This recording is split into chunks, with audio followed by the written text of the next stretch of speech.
Olá, pessoal, muito boa noite, bom dia ou boa tarde, horário que vocês vão assistir esse vídeo, eu não sei.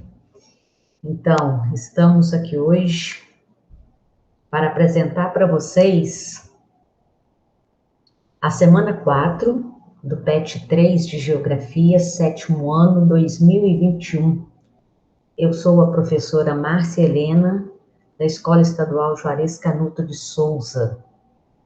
Então, vamos lá ver o que a semana 4 do PET 3 vai trazer para nós, beleza? Então, corre lá, pega seu PET para você acompanhar comigo aqui o texto nos slides que vão aparecendo aí para vocês. Então, vamos lá. Nessa semana 4, né, PET 3, o texto está nas páginas 86 e 87. E o tema que nós vamos trabalhar essa semana é espaço urbano e industrialização. Então, aí diz o seguinte: caro estudante, nesta semana você compreenderá que a produção do café criou condições para o início da industrialização no Brasil e identificar os fatores que propiciaram o surgimento das primeiras indústrias do Brasil. Então, nós vamos pegar um pouco da história do Brasil de mais de 100 anos atrás. Nós vamos pegar aí o final do século XIX, por volta de 1890, o início do século XX, 1930, até aproximadamente 1950. Então, nessa semana, nós vamos compreender como, que o Brasil se tornou um país industrializado e um país urbanizado. Como surgiram as primeiras cidades, as primeiras indústrias, de onde veio o dinheiro para isso tudo. Então, aqui nós temos nessa imagem da esquerda, tá? Uma imagem mostrando a Avenida Paulista em São Paulo, há mais de 100 anos atrás. Hoje a Avenida Paulista em São Paulo é um emaranhado de prédios, mas ela começou bem assim, bem, com poucas residências, há mais de 100 anos atrás. Aqui nós temos, a principal atividade econômica do Brasil do final do século XIX, início do século XX, que foi a produção de café, o ciclo do café. E aqui à direita nós temos uma imagem de indústrias antigas que foram instaladas em São Paulo. Então, nós vamos entender como é que essa produção de café, criou condições para que o Brasil se tornasse um país urbano, com muitas cidades e automaticamente com muitas indústrias, ok? Então, nós vamos começar aí, com o texto, de vocês aí do PET 3. Então, vamos lá. Até o século XIX, então, o século XIX, ele foi aí até 1899. Então, até o século XIX, a atividade industrial não era muito significativa no Brasil. Quer dizer, a gente não tinha muita indústria. Por quê? Porque até o final do século XIX, o Brasil era um país tipicamente agrícola, Era um grande produtor de café, tá? O café era o principal produto da economia nacional. De 1830 até 1929, então aqui é o século XIX e aqui já é o século XX. Então, de 1830 a 1929, a expansão da atividade cafeeira assumiu a importância crescente no desenvolvimento industrial, especialmente nas cidades de São Paulo e do Rio de Janeiro, que eram as duas principais cidades do Brasil da época. Então, como que o café ajudou, no crescimento, na expansão da atividade industrial? Olha só como. Parte do lucro obtido com as exportações do café, quer dizer, com a venda do café, foi investida na importação de máquinas, na instalação das primeiras fábricas e na infraestrutura de transporte. Então, como é que funcionava isso? Olha só nessa imagem aqui, ó. Nessa imagem, a gente tem, né, o embarque do café em um navio para ser exportado, para ser vendido para fora do Brasil. Então, com a venda desse produto agrícola, parte do dinheiro foi investido em quê? Foi investido na compra de máquinas de fora, e essas máquinas, elas foram instaladas nas primeiras fábricas do Brasil e também na construção de ferrovias. Por quê? Porque esse café, para chegar aqui no porto, ele vinha das fazendas que ficavam muito longe.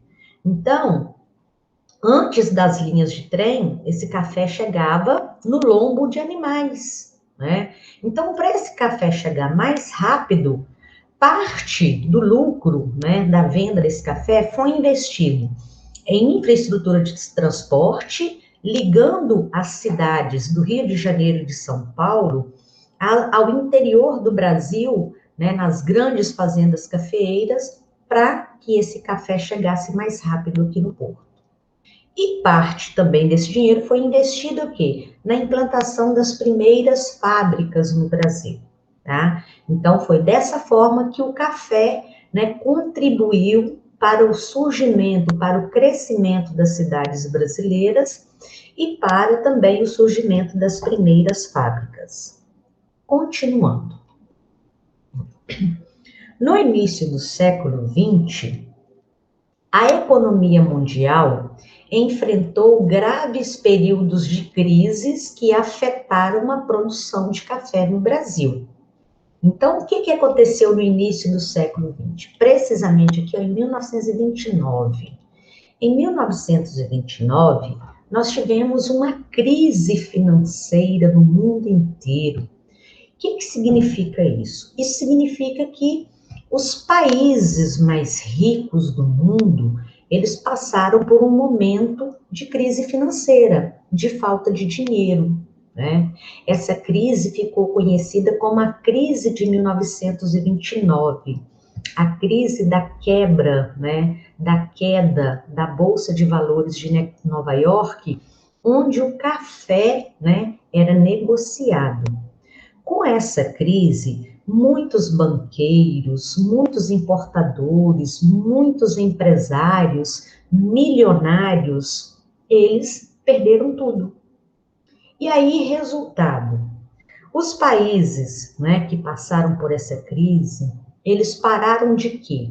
De comprar o nosso café, né? Então, com isso, a exportação do produto diminuiu bastante, o que causou prejuízo aos produtores, aos grandes fazendeiros. Aos poucos, essa atividade econômica foi se tornando cada vez menos lucrativa. Então, essa crise de 1929, que quebrou o sistema financeiro mundial, de certa maneira, ela prejudicou muito a exportação do café. Por quê?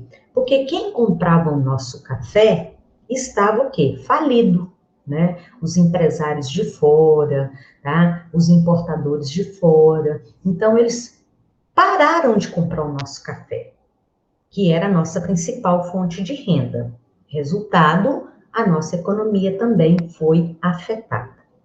Então, vamos conhecer um pouco, né, do que aconteceu em 1929. Olha só, a crise foi aqui nos Estados Unidos, o país mais rico do mundo na época, tá? Os Estados Unidos comprava, olha só, ele comprava café do Brasil, ele comprava cacau da África, ele comprava algodão também da África, ele comprava milho de outros países, ele comprava borracha da Ásia, né? Ele comprava lã da Austrália, e aí, resultado, os Estados Unidos, que era um grande comprador desses produtos na época, parou de comprar, inclusive o nosso café. Aqui, ó, então no Brasil nós tivemos uma queda do preço de até 75%. Por quê? Porque se para de comprar, os preços tendem a diminuir, tá? Então, com isso, a crise que afetou os Estados Unidos acabou afetando aí o mundo todo, tá? E aí, o governo brasileiro, ele tomou uma medida drástica. Olha só, essa medida está nessa imagem aqui. Deixa eu apagar essas marcações aqui para vocês verem. Olha só, o Brasil, ele tomou uma medida drástica, o governo brasileiro. Ele começou a queimar o estoque de café que a gente tinha aqui. Mas por que ele fez isso? Para diminuir a quantidade de café e o preço não cair tanto. Tá? É igual hoje, quando produtores, assim, por exemplo, de hortaliças, vira e mexe, a gente vê um monte de tomate jogado fora, né? Por quê? Porque o preço está tão baixo que não compensa a pessoa trazer para o Ceasa e vender. Então, o que acontece? O governo brasileiro promoveu a queima de estoques de café para tentar segurar os preços. O café foi queimado no Porto de Santos, nas fazendas, né? Porque caso diminuísse a quantidade de café que a gente tinha para vender, né, o preço dele não iria diminuir tanto. Só que não resolveu muita coisa não, tá? Muito bem. Beleza, então falando aí, né, dessa crise que afetou a nossa produção do café, tá? Teve outras coisas que aconteceram também que ajudaram na industrialização do Brasil. Então, mesmo com a crise de 1929, tá?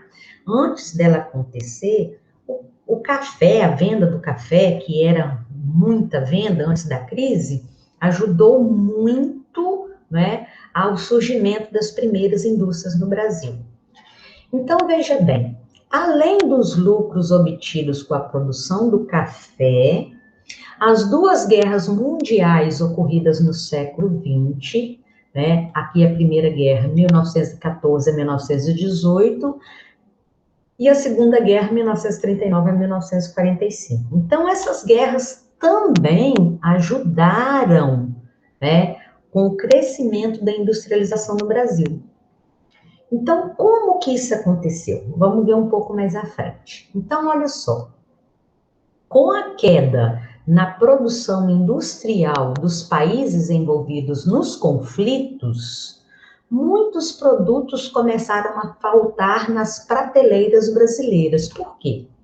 O Brasil vendia café e comprava aquilo que ele não tinha, né? Produtos industrializados. Então, com o dinheiro do café, ele comprava produtos industrializados, né? Porque nós não tínhamos ainda muitas indústrias. E ele comprava de quem? Ele comprava de países europeus, vendia o nosso café e com o dinheiro do café comprava os produtos industrializados. Então, ele comprava de países europeus, dos Estados Unidos, né?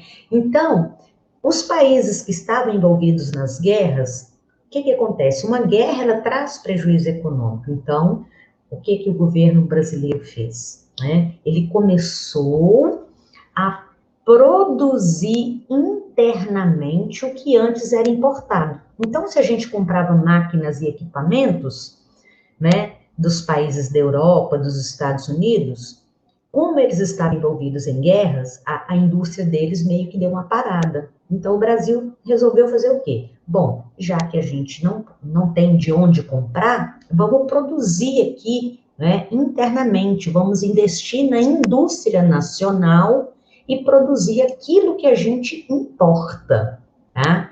Então, a solução para isso foi o quê? Produzir internamente o que antes era importado.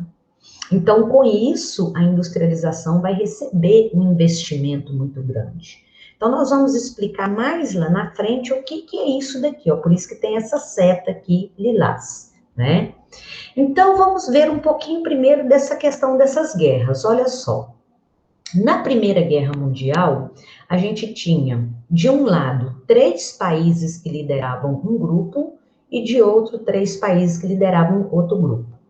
Então, esse primeiro grupo era chamado de Tríplice Aliança, que reunia aqui, ó, a Alemanha, o Império Austro-Húngaro e a Itália.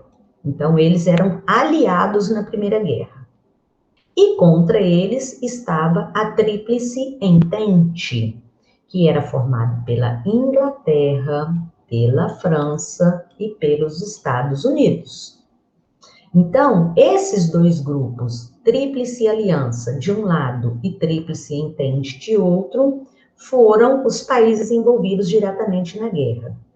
Como eles forneciam muitos produtos industrializados para o Brasil, mas estavam em guerra, eles pararam de vender para o Brasil. E aí começou a faltar muita coisa no Brasil. Resultado, o governo resolveu investir nas indústrias para produzir aquilo que nós precisávamos. Pois bem, passou a Primeira Guerra Mundial. Aí veio a Segunda Guerra, em 1939 a 1945, tá? Então, em 1945, nessa Segunda Guerra, a gente tinha, de um lado, os países do eixo, Alemanha, Itália e Japão, que eram aliados, isso aqui, né, na época que a Alemanha era governada pelo Hitler, e de outro a gente tinha os países aliados, a Inglaterra, a França, os Estados Unidos, e um país que não tem hoje mais, naquela época era União das Repúblicas Socialistas Soviéticas. Então, os países aliados entraram em guerra contra os países do eixo, e essa foi a Segunda Guerra Mundial. Como esses países também vendiam muito para o Brasil e estavam em guerra, eles pararam com a produção industrial. E aí, né, da mesma maneira, começou a faltar produtos no Brasil. Então, tanto a Primeira Guerra quanto a Segunda Guerra Mundial ajudou em muito, né, a nossa industrialização. Como? Ora, se a gente comprava deles e eles não tinham mais para vender porque estavam em guerra, nós começamos a produzir dentro do nosso país aquilo que a gente comprava deles, tá? Pois bem, então nós temos aí algumas imagens da Primeira Guerra Mundial, né, 1914, 1918, que, né, tem um relato, né, de um general, tá, que diz o seguinte: somente aqueles que nunca deram um tiro, nem ouviram os gritos e os gemidos dos feridos, é que chamam por sangue, vingança e mais desolação. A guerra é um inferno. Aí aqui, imagens da Segunda Guerra Mundial, né? Soldados, aviões, navios, a bomba atômica aqui, né? Lá em Hiroshima, no Japão, tá? Então, a Segunda Guerra Mundial é lembrada por sua crueldade e violência feroz. Um conflito global que ceifou a vida de quase 60 milhões de pessoas, principalmente de judeus, né, que foram perseguidos aí, né, pelo Hitler, tá? Muito bem. Então, aqui está o mesmo texto que nós falamos. Lembra da setinha lilás, né? Então, para resolver o problema do que estava faltando no Brasil, qual foi a solução? A solução foi produzir internamente o que antes era importado. E como é que isso foi chamado? Esse processo foi chamado de substituição das importações, né? Então, já que a gente não vai comprar mais, vamos produzir. Vamos substituir pelos nossos produtos. Já que nós não vamos ter produtos estrangeiros, vamos substituir pelos nacionais, só que precisava produzir. Então, a substituição das importações é o mesmo que produzir internamente aquilo que antes a gente comprava, tá? Então, é um modelo de planejamento a favor da industrialização tardia, que nós vamos falar dela mais à frente, de caráter meramente capitalista. Suas principais ideias são produzir internamente tudo aquilo que antes era importado ou aquilo que iríamos importar. Dessa forma, surgiu a indústria nacional, a indústria brasileira. Tá? Isso, né, no início do século XX. Pois bem, então, nessa imagem que nós temos aí, nós temos vamos dizer assim, um prédio, né, que foi construído há dezenas de anos para ser uma indústria nacional, né? Hoje ele só está lá em ruínas, tá? Mas foi mais ou menos o que o governo brasileiro fez lá no início do século XX, né? Quando ele começou a criar, né, a surgir as primeiras indústrias aí brasileiras, tá? E tudo isso aconteceu quando o Brasil era governado por Getúlio Vargas, né? Ele governou o Brasil 2 vezes, tá? De 1930 a 1945, tá? E depois, de 1950 até 1955, se eu não me engano. Então, ele é que fomentou, ele é que criou, ele é que deu possibilidades aí para que a indústria brasileira crescesse, né? Mas para isso acontecer, precisava de fatores que influenciassem isso. Então, primeiro foi com o lucro com a venda do café, depois as 2 guerras mundiais que dificultaram a compra, né, de produtos estrangeiros para entrar no nosso país. Então, nós tivemos que começar a produzir aquilo que a gente antes comprava de fora. Esse modelo foi chamado de substituição de importação. Então, veja bem, essa situação, né, aquela lá da Primeira e da Segunda Guerra Mundial, contribuiu para o desenvolvimento da atividade industrial no Brasil. Então, o primeiro governo que fez isso foi o governo de, né, Getúlio Vargas, tá? Depois veio outro presidente, tá? Então, outro período de grande crescimento industrial ocorreu no governo de JK, Juscelino Kubitschek, né? Ele veio logo depois de Getúlio Vargas. Ele governou o Brasil de 1956 a 1960. Então, 56, 57, 58, 59, 60, 5 anos, tá? Ele também continuou com esse plano do crescimento industrial no Brasil. Só que, ao invés, né, dele continuar apoiando a indústria nacional, ele ofereceu vantagens para a instalação de indústrias estrangeiras no Brasil. Então, ele começou a permitir que indústrias estrangeiras abrissem filiais no Brasil, tá? Então, as primeiras a chegar, a se instalar no Brasil foram as automobilísticas, tá? Então, a gente tem 2 fotos antigas aqui, ó. Então, vamos ver essa primeira. Essa fotografia, feita em torno de 1950, em local desconhecido, mostra uma linha de montagem anterior à instalação da indústria automobilística no Brasil. A Ford foi a primeira a chegar no Brasil. Ela chegou no Brasil em 1925, tá? E a General Motors, que é a Chevrolet, ela entra no Brasil na década de 40, tá? Os carros eram montados no Brasil, mas as peças vinham de fora. O processo de industrialização foi prejudicado pela dificuldade de importação durante a Segunda Guerra Mundial. Então, os carros eram montados, mas a gente não tinha peça, só a montagem que era feita aqui. Como as peças vinham de países que estavam em guerra, ficou difícil trazer de fora, tá? Então, essa indústria automobilística, mesmo assim, ela só vai efetivar no fim dos anos de 1950, né, na época do governo Juscelino Kubitschek. Aí, né, veio a Volkswagen, né, com a produção aqui, ó, né, do carro mais popular deles da época, que era o Fusca. E aí sim, na década de 50, a indústria automobilística, ela cresce muito no Brasil, que é a produção de carros, tá? Então vamos ver algumas imagens rapidamente aqui da época do governo, né, do Juscelino Kubitschek, como que ele incentivou as indústrias automobilísticas, né, vir de fora e instalar no Brasil. Então tá aqui, ó, a gente tem aqui uma fábrica da Mercedes-Benz, que é uma indústria alemã, tá? Que foi instalada no Brasil aqui, ó, em 1953, tá?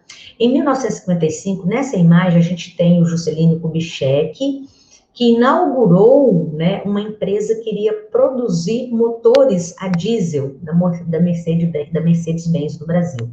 Então, a partir de agora, nós não éramos somente montadoras de carro, né? A gente passou a ser também, né, produzir motores de carros a partir daquela época.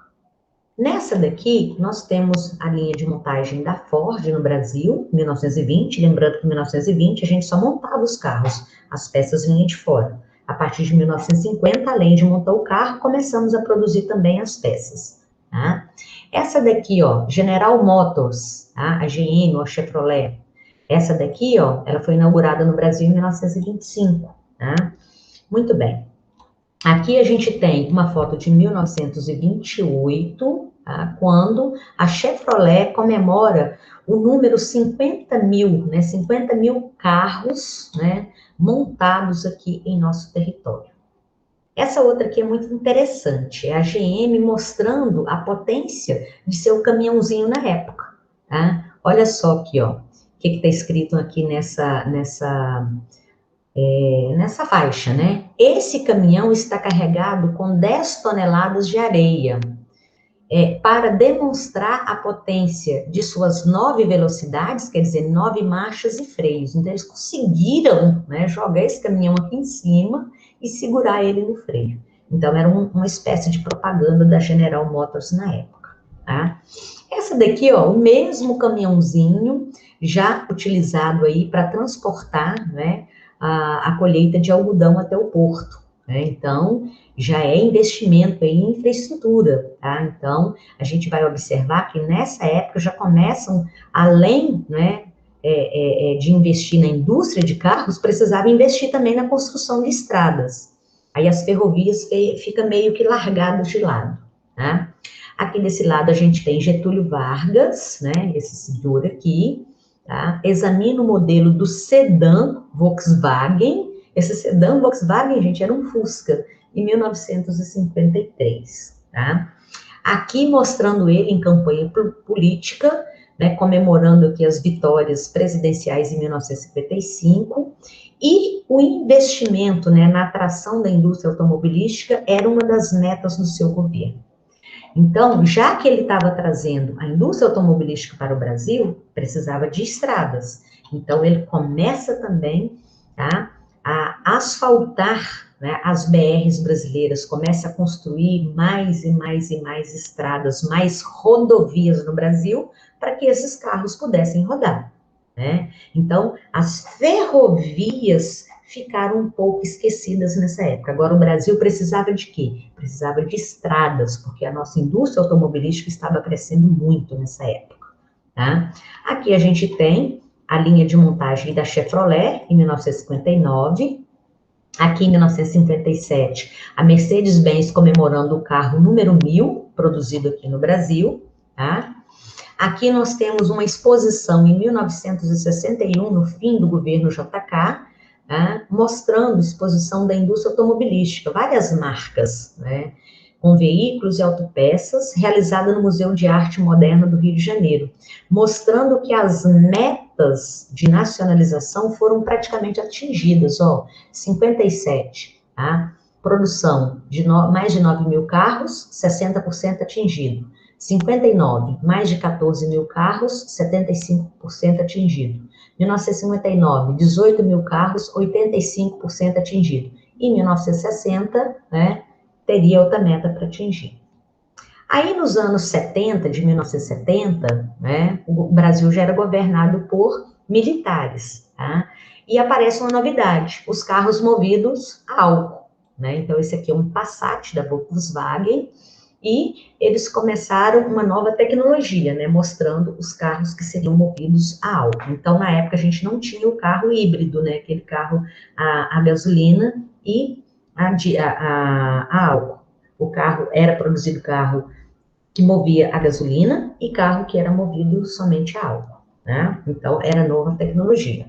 Hoje, a indústria nacional é desse jeito, né? A gente vê que tem muitas máquinas trabalhando e poucas pessoas. Então, é uma indústria moderna, né? A gente observando as fotos mais antigas, o que a gente pode ver? Que tem muitas pessoas trabalhando na indústria automobilística. Hoje, com o avanço tecnológico, as indústrias, elas têm muitas máquinas trabalhando na produção de carros, tá? No caso aqui, né, nós estamos trabalhando com a indústria automobilística. Beleza. E aí, só para, né, ilustrar um pouco, não sei se vocês sabem, mas em janeiro de 2021, tá, a montadora Ford, é a montadora, as fábricas montadoras de carros da Ford no Brasil foram todas fechadas, tá? Não existe hoje mais montadoras da Ford, existe revendedoras de carros da Ford. Então, por exemplo, se uma pessoa hoje vai comprar um carro da Ford, ele não é um carro brasileiro mais. Ele pode ser um carro que veio da Argentina, que tem montadora, ele pode ser um carro que veio do Uruguai, que tem montadora. Hoje nós não temos mais essa montadora de carros no Brasil. Lembrando que a Ford foi a primeira a chegar no Brasil em 1925 e também foi a primeira a fechar as suas portas no Brasil em 2021, tá? Então, olha só, a Ford, né, fechando aqui no Brasil, nós temos aí mais de 6 mil pessoas desempregadas, foi a primeira a se instalar no Brasil e é a quinta maior montadora do mundo, tá? Então, o custo em despesas não recorrentes para encerramento das atividades no Brasil ficou em torno de 4 bilhões de reais, só para fechar todas as montadoras existentes no Brasil, tá, gente? É montadoras, não é lugar que vende o carro, não, tá? É o lugar como esse daqui, ó, que monta os carros, tá? Uma coisa é a montadora de carros, outra coisa é a loja que vende os carros, tá bom? Então, hoje nós não temos mais a indústria montadora de Ford, da Ford no Brasil, tá? Seguindo o contexto. O desenvolvimento da produção industrial no Brasil apresenta três características principais. Então, a primeira, a nossa indústria foi uma industrialização tardia. Lembra que lá atrás eu falei? Pois é. O que é essa industrialização tardia? É que ela começou muito tempo depois, né, que aconteceu em outros países. Por exemplo, na Inglaterra, a indústria começou no século XVIII. Aqui no Brasil começou 200 anos depois, tá? Então, por isso que nós temos aí industrialização tardia. Então, vamos ver aqui para comparar. Ó, eu tenho essa indústria aqui, tá? Na Alemanha, em 1881. Ela já produzia aço, ela já produzia ferro, tá? Em 1881. Ao passo que a primeira indústria no Brasil a ser instalada, né, em 1920, foi a indústria o quê? De pouca tecnologia, por exemplo, a indústria de tecidos, né? Então, essas indústrias que foram instaladas no Brasil foi 200 anos depois que começou lá na Europa. Por isso que fala industrialização tardia, beleza? A segunda característica é o que nós já falamos sobre ele, a substituição das importações, que começou lá em 1930, né? Resultado aí de quê? Resultado das guerras mundiais, né? Resultado aí da crise financeira de 29. Então, o que foi essa política da substituição de importações? Os produtos que antes eram importados, quer dizer que a gente trazia de fora, né, os produtos estrangeiros começaram a ser fabricados internamente e foram bem recebidos pelo mercado consumidor, né? Então foi mais ou menos isso daqui, ó. Empresas trocam importados por produtos feitos no Brasil.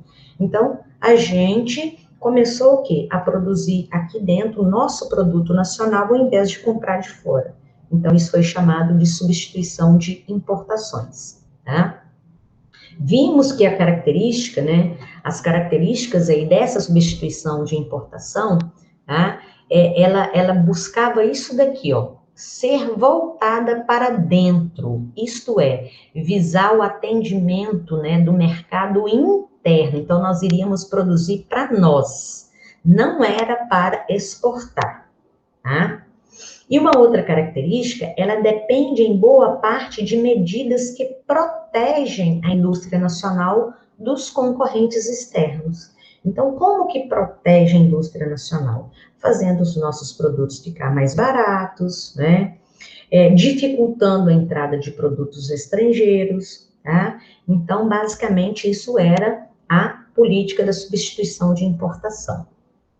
E a terceira característica da nossa indústria foi o quê? A dependência de capital e de tecnologia estrangeiros. Então, veja só, para nós produzirmos, né, o nosso produto, a gente precisava de fazer empréstimos. Então, a gente dependia do capital estrangeiro e a gente dependia de tecnologia também. Por quê? Porque eles estavam 200 anos na nossa frente. Eles já tinham começado a industrialização muito antes de nós. Então, aí, resultado, a gente dependia disso. E até hoje a gente depende, tá? Então, como que foi essa dependência de capital e de tecnologia estrangeiros? No início, houve necessidade de importar máquinas e equipamentos para as indústrias nacionais. Por exemplo, né? Vamos voltar aqui nessa foto. Ó, de onde veio essas máquinas aqui que essas mulheres estavam trabalhando? Veio de fora. A gente não tinha isso antes, né? Então, no início, a gente precisou comprar máquinas e equipamentos para a indústria nacional. Posteriormente, foram atraídos investimentos e tecnologias estrangeiros para incrementar, para melhorar as indústrias de bens de consumo já existentes. O que são bens de consumo? São alimentos, remédios, roupas. A gente tinha esse tipo de indústria, mas elas eram muito pouco equipadas, né? Então, elas precisavam melhorar, né, essa tecnologia. Então, a gente fazia empréstimo, pegava dinheiro emprestado de fora para isso, tá? E também para implantar outros tipos de indústrias, como, por exemplo, as siderúrgicas, as petroquímicas. Então, olha só, quando surgiu, por exemplo, a Usiminas, a CSN, a Petrobras, todas essas indústrias que eram nacionais, que eram, digamos assim, criadas aqui dentro do Brasil, tá? Elas são chamadas de indústria de base. Só que para elas surgirem, a gente precisava de dinheiro de fora. Então, embora o Brasil conte atualmente com um significativo parque industrial, nós ainda temos muita dependência tecnológica, né, em relação aos países que estão mais avançados que a gente. Tá? Então, de qualquer forma, quando o Brasil se tornou um país industrializado, tá? E até hoje, nós temos esses três tipos de indústria. A indústria de base, chamada indústria pesada, que são as indústrias ligadas ao petróleo, como a Petrobras. As metalúrgicas, como, por exemplo, a Usiminas e as siderúrgicas. Nós temos as indústrias intermediárias, tá? Que elas produzem tanto para essas, quanto para essa daqui, ó. As indústrias intermediárias que ficam no meio, por quê? Elas produzem máquinas e equipamentos. Essas máquinas e equipamentos servem aqui para a indústria de base e serve também para a indústria de bens de consumo, tá? Aquilo que nós consumimos. Então, por exemplo, alimentos, bebidas, móveis, né? Eletrônicos, tecidos, tá? Então, tudo isso aqui, hoje nós temos no Brasil. Mas para que elas se formassem, né? Precisou desse tripé aqui, ó, tá?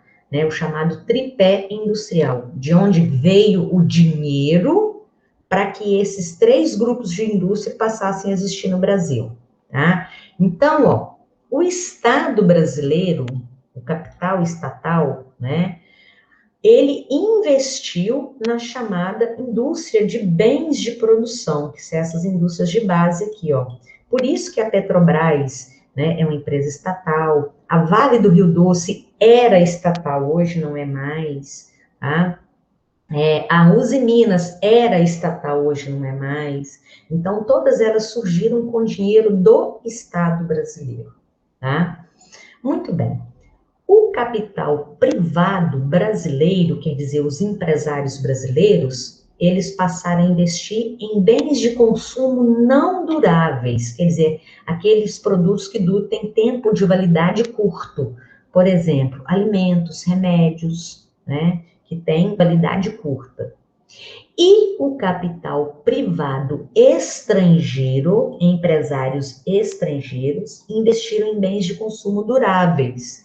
Por exemplo, a indústria a indústria automobilística, que veio para o Brasil em 1950, a indústria de eletrodomésticos. Então, por isso que a indústria brasileira ela foi moldada em um tripé econômico, né? Então, para as grandes mega indústrias, foi o capital nacional. Para as indústrias menores, né, de consumo que dura pouco, foi o capital privado nacional, empresários brasileiros. E de consumo duráveis, aquele que dura mais tempo, o dinheiro veio de onde? Veio de empresários internacionais, pessoas de fora, beleza? Muito bem.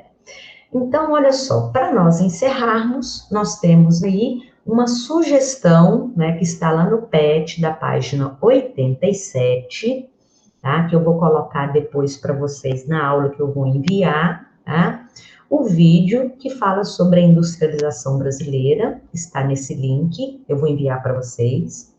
Esse texto, né, que fala sobre a economia cafeeira e industrialização, e um mapa mental. Esse mapa mental eu já coloquei aqui, ó. É um resumo da indústria brasileira, tá? Então, ela fala como que era a indústria na era Vargas, na ditadura militar, na década de 80, né? Lá quando o Brasil ainda era governado, né, pelo Dom Pedro, tá? Na República Velha, lá no final do século XVIII, final do século XIX, por aí vai. Então, é um mapa mental que é um resumo, né, de como que a indústria brasileira surgiu, beleza?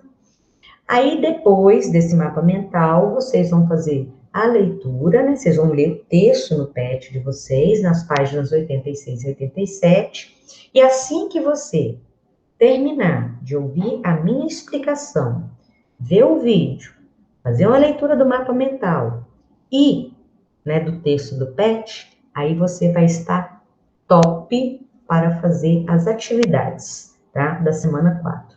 Essas atividades eu vou disponibilizar para vocês na aula 3, ok? Então, galerinha, é isso aí. Encerramos a nossa explicação. Ficou longa, mas porque o assunto também é longo. Agradeço a você que assistiu até agora.